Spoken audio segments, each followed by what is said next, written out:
Hello and welcome to another SkaredCast Tactica video. Today we continue to look at the HQ sections and we talk about our friend Urien Rakarth, the Master Homunculi.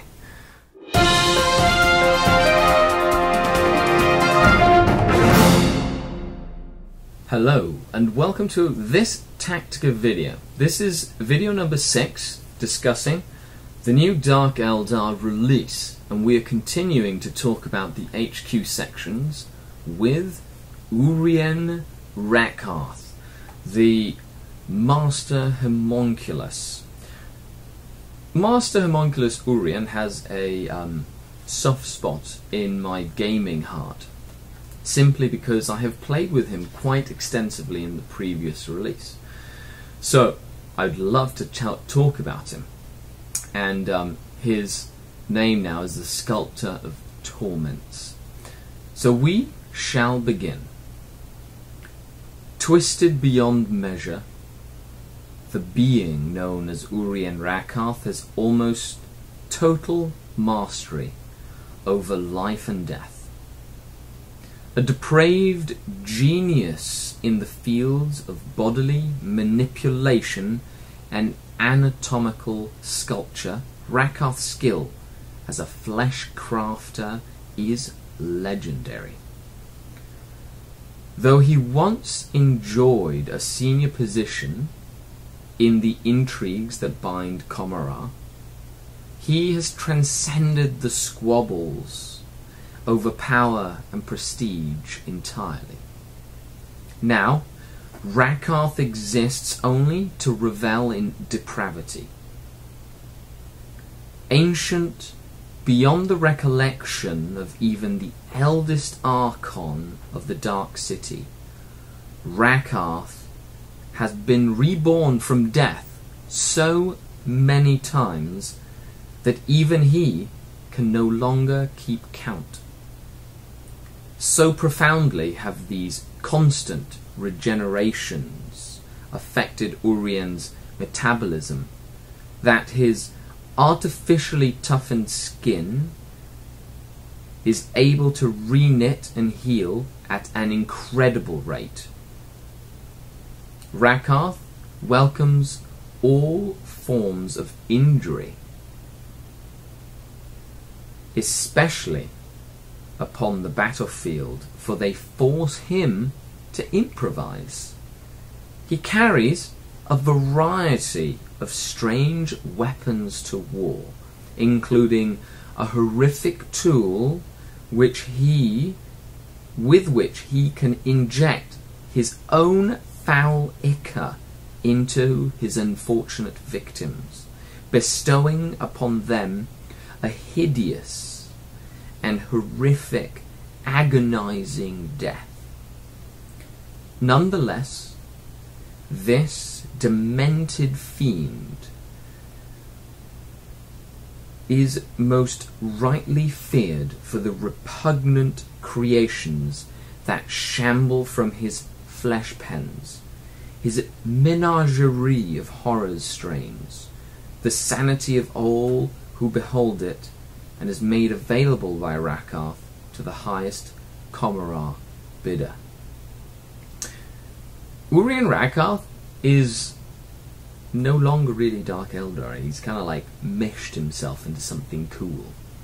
And he kind of embodies the homunculus flesh sculpting to like an extreme. So let's discuss him. Of course, this video will be in 2 parts. I'll talk about the basics for the newer Archons and folks learning about the Dark Eldar. And then I'll talk about the nuances of playing with Urien Rakarth in a Dark Eldar list.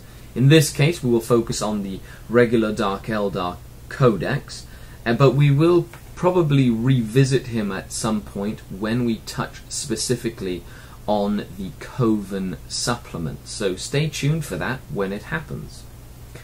Urien Rakarth has a high weapon skill and ballistic skill of 5, so he's above average. He has a strength of 3, so he's not really that strong per se, and a ridiculous toughness of 5. He's as tough as a grotesque. He does have 3 wounds and initiative 5, so he's relatively slow, but he has about the same amount of wounds as any character in the HQ section. 3 base attacks, a almost perfect leadership of 9, and a 6+ Gnarlskin save. T-shirt, pretty much. He is a character, and it's just him. He is a unique character. Let's go into his war gear. He comes with a close combat weapon, an Ichor injector, and a clone field. Unlike other homunculi, Urien benefits from a 4+ invulnerable save. Now, his Ichor injector is a close combat weapon, and in the past, well, I won't touch about things as much of what it was in the past, as, you know, right now we have a specific change, and I don't like dwelling in the past at all. But the Ichor injector, if I can find it, just have to continue to find it. There it is a Fleshbane armor, close combat weapon, so wounds on a 2+. It is not poison, it's just Fleshbane. And it has the rule Lethal Dose, which is the same rule that the Lamians in the Court of the Archon have. Any 6 on a roll to wound of a 6 will cause instant death. So that's pretty cool. It is also a melee weapon, so by that he has 2 close combat weapons. And then he has a just a regular close combat weapon. If he is the Warlord, he does benefit from the Ancient Evil Warlord trait, which means that him and all friendly units within 12 inches have the Fear special rule. So he makes people scared of him. Not really useful against Space Marines, but they shall know no fear, so it's not really that much of a big deal. Now, where it gets interesting are his special rules. So he has a base Feel No Pain of a 4+ instead of a basic Feel No Pain, so he's better than a homunculus in that sense. And with a high toughness of 5, you'd have to get through him with either Strength 10 weapons, because he is not Eternal Warrior, or anything like a Force weapon or stuff like that that could kill him outright. He does have It Will Not Die, allowing him to regain wounds as the game continues. He has night vision, like most Dark Eldar models. He is a Master of Pain, which means that him and his unit have +1 to their power from pain rule. And he is a Father of Pain. So Urien Rakarth, his rule affects all units within 12 inches of him, not just his own unit. That's really cool. So you're using Urien as a unit buffer, as a squad multiplier. You put him in the middle of a unit that's going down the battlefield, helping everyone become Feel No Pain faster, become Fearless a turn faster, become Furious Charge faster, become Rage faster, and I think that's really cool. I find he works best in a big unit of grotesques. Sadly, he can't have a webway portal. That would be kind of cool, but stick him in a raider with grotesques and run them down someone's throat, because they are very, very tough to take out. I know this from experience. I have played Urien almost exclusively for an entire year of time. I did a series, How to Play with a Carnival of Pain, and the basis of the army was Urien, grotesques, a Unorax, and some Talos. So I'm really glad to see that not only are his rules meshing well with the rest of the Dark Eldar release, but he went down 55 points from the last codex.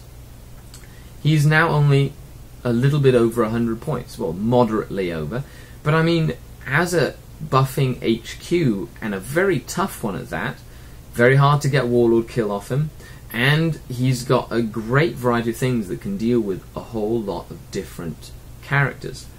Now, he also has an artifact of cruelty, so his own little artifact, called the Casket of Flensing.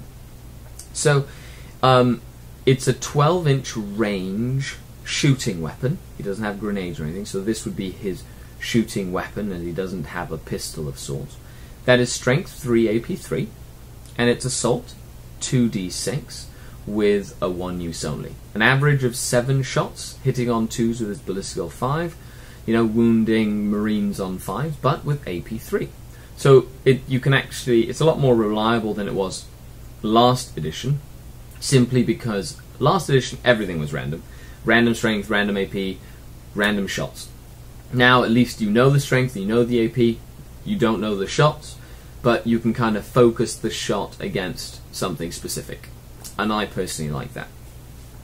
So now we'll move on to chatting about Urien in the sense of a veteran gamer. Urien is really tough. It catches opponents by surprise at how tough he really is. 3 wounds at toughness 5 is not bad in most scenarios, but it will not die actually having an invulnerable save, and the fact that he's got all the other cool stuff Dark Eldar get, like power from pain and all this stuff, meaning he's very hard to take out. If you take him, I would make him the warlord, I would focus on him in terms of the army, and I would make sure that you can use his rules effectively. Remember, as an aura effect, until otherwise stated, the effect will take advantage of the size of a tank. So if you put him in a raider, his Father of Pain special rule will encompass every unit that just has a model within 12. So use it for foot slogging, like beast packs, or for big units of warriors on foot, or for his own grotesque unit, whether you have them in a raider or on foot. And you want to get him stuck into combat as soon as possible. You want to run him up and force your opponent to deal with him and his grotesque unit before they hit like a ton of bricks and start killing things, because they will. This forces your opponent to deal with him. The fact that he's cheaper now makes the combination a lot more viable than it was. I'd give a raider enhanced sails and keep it cheap. Maybe a Night Shield if you don't have very many ignore cover enemies, and then put 3 or 4 grotesques in a raider with a couple of liquefy guns and an aberration, and then Urien Rakarth. Now the only reason I recommend an aberration is because in playtesting you always want to have a way to get Urien out of a challenge against something like a Demon Prince with a Bale sword like Nurgle that'll instant kill him. Anything that's strength 10 like a Wraith, well not a Wraith Knight, but any character that has the ability to be strength 10 or a force weapon, so they don't kill him outright. So you sacrifice the aberration to the instant death weapons, and you can focus Urien on the unit that you're attacking mostly. I wouldn't put him with witches or warriors simply because they don't mesh well together, and I have not tried him with Raks. So from a personal perspective, I can't tell you what I think, but Raks are tough. If you do that, it will not take advantage of his high toughness. You want to put him in a unit that will take advantage of his toughness, his wounds, and his special rules.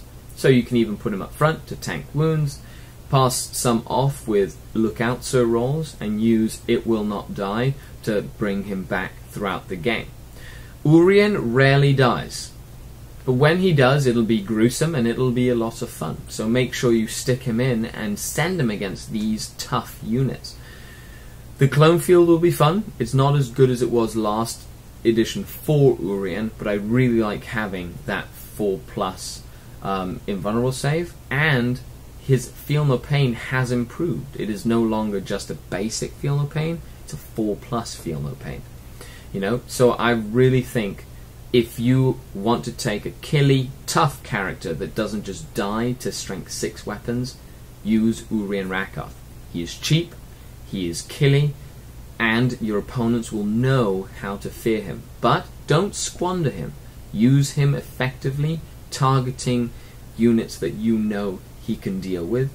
Low toughness, high toughness, non-eternal warrior monsters, creatures, character units that aren't strength 10, vehicles together with his unit, not because he can hurt them, but because the grotesques can, and maybe tie them up so they can't shoot you for a turn.